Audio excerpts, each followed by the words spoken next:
Good morning. This is Jonathan with Payroll Services. Today, I wanted to go over a topic that we are getting a lot of questions about, and that is furloughs, layoffs, and what do you do when employees are scared to come into work? So first, let's kind of do just a recap of the Families First Act. The Families First Act gives three potential reasons for employees to be paid while not working. One of those reasons is essentially that they are sick with the coronavirus and they are told to self quarantine. They've been subject to a self quarantine. They are taking care of somebody that is subject to self quarantine, or they're taking care of a child because there's no child care available. So those are the three reasons. They're very specific. Also, if you're on our website, which is payrollservicesllc.com, and you go to the Corona FAQ at the top, you'll see a actual IRS absence request form that we created, which documents from the employee why they are not able to work. These are very specific reasons. And one of the questions that we get is, hey, the employee is scared to come into work because they are dealing with an individual that is elderly or maybe have a compromised immune system and they're scared to bring it back. This is a very cut and dry answer. No, they are not able to claim those COVID codes, not unless they fall under one of those three specific categories. Now, the question comes is this: what do you do as an employer when you have work to do and the employee doesn't want to show up? So the conversation I had today with my staff about this was when I look at staff, even my own staff and other issues that come up, I really separate employees into three categories: my A team, my B team, and then everybody else. During this time, the world's on fire. Everybody is stressed out. If I call the fire department to put out a fire, I want the firefighter that is running and humping it to that fire hydrant, not the guy that is skipping along, chewing bubble gum, and taking his good old time. You need to kind of take a look at your employees right now and see who's doing that. It's very important because when the world's on fire and there's all sorts of stress, you need to make sure you have your A team at working. Anybody that's not in the A team or the B team is not helping the organization. So when you have those individuals, the first question is this: one, is it my responsibility to take care of your personal problems as the business owner? I'm not talking about being compassionate. I'm talking about, is it truly my problem or my responsibility to solve those personal issues? And the answer is no. Our job as business owners is to manage our business and to manage it as best as we can. It is not my responsibility to try to solve your personal problems at your house. I can't. There's nothing I can do about that. Additionally, if I'm providing you work, you have work that you can come in and do. If you choose not to come in and do that work, that's on you, and that is likened to job abandonment. Okay. There's two different things here with it. If I have work to be done and you're not going to come in and work because you're scared or whatever the case is, first off, that employee's not going to come in, right? They're scared. They're not coming in. They've decided I'm not going to come in. I would have a conversation with that employee, find out why they are scared, find out when they feel they would be comfortable to come into work, because this will give you the mindset. The next step I would go with it is this: can they work remote, and is that okay for them to work remote? And I'll tell you right now, PRS is a very essential business, and with all the changes going on, there's no way we can truly work remote for our administrative team. The last 3 weeks, we have had changes almost every 3 hours. To try to communicate those changes and to set up correct processes and procedures to manage our own clients is near impossible to do when things are changing this quickly and the volume is so high. So my answer is no, you couldn't work remote right now. The second question is if they're not going to come in, they're not going to come in. They have abandoned their job. They are not eligible for unemployment at that point because they still have work to come in. Now, if you were to be nice and decide to lay them off, then they would be eligible for unemployment, but that is a personal decision that you need to make. Ultimately, though, there's a lot of people that are scared. They could be scared not because they're taking care of somebody that's elderly. They could just be scared because they're scared and they're panicking, and we can't control those emotions for them.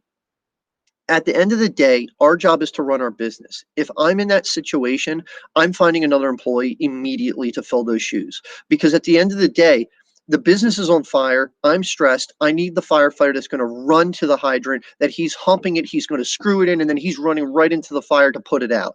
I can't have the person that's being cautious with it. And that is going to be indicative of that person going forward, too, potentially. So I'm making notes of those, and then I'm going to find a replacement as soon as possible. Unemployment's high, there's people looking for work. Okay. Right now is a great opportunity if you have the ability to start looking for those A players. There's a lot of people that have been let go that would love to get back into a strong company that is still running during these crazy times. But the answer to that question is no, they don't qualify for those codes. And I would start looking to replace them immediately, because at the end of the day, our job as business owners, as managers, as executives is to keep the business strong. That is why you're in that position. You're not in that position to solve employee problems in their personal life. Your job is to maintain that business. Period. So whenever you're facing these situations, I know it may seem like it's a gray area, but it's not. It's really black and white. Keep it black and white, and then you will find that there's very few cases that come up in the gray. We create the gray. Typically, situations are black and white for us, and we just need to make those decisions. The second one that I really want to throw out there, and this has been driving me nuts, is there is a difference between furlough and layoff. Okay, furlough means that the employee is still on the books and that they are intended to come back at a certain period of time. Now, technically, when you furlough somebody, they don't necessarily qualify for unemployment outside of the reduction of hours. It means that they are not laid off. Furlough means that they still are entitled to all the different benefits that your company offers, as well as all of the COVID codes. Okay. So, for example, if you furloughed somebody that has a child at home and they have to take care of that child, they could technically file for the expanded FMLA and the first 2 weeks of the COVID sick leave.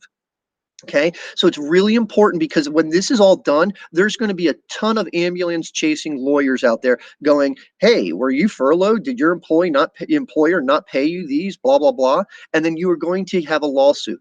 With that being said, I highly, highly, highly recommend calling your insurance broker and getting an employee protection liability insurance policy. It's called an EPLI. It's cheap. I just called and talked to my broker to see what ours was at. It was $300 a year for a $100,000 policy with a $10,000 deductible. Get it on the books, because there is going to be lawsuits coming. You are going to see these from problematic employees.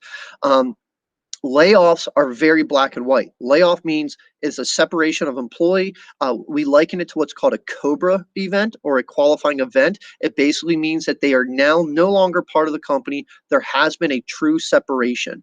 So please, please, please, if you are talking to your employees and you're letting people go, or you're writing correspondence, do not use the word furlough.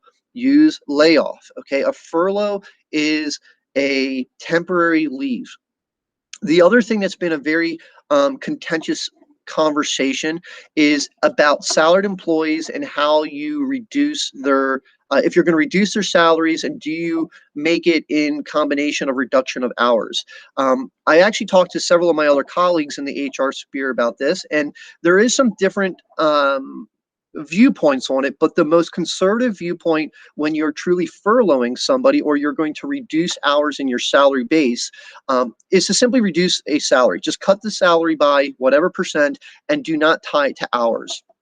If you tie it to hours worked, you risk losing exemption status, you risk losing or risking a lot of FLSA lawsuits or issues that you're in violation of.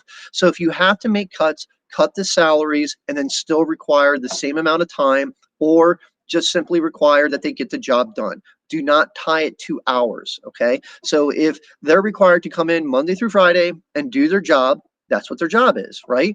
If they're salary exempt, that means I don't care if it takes you 36 hours to do your job or if it takes you 46 hours to do your job.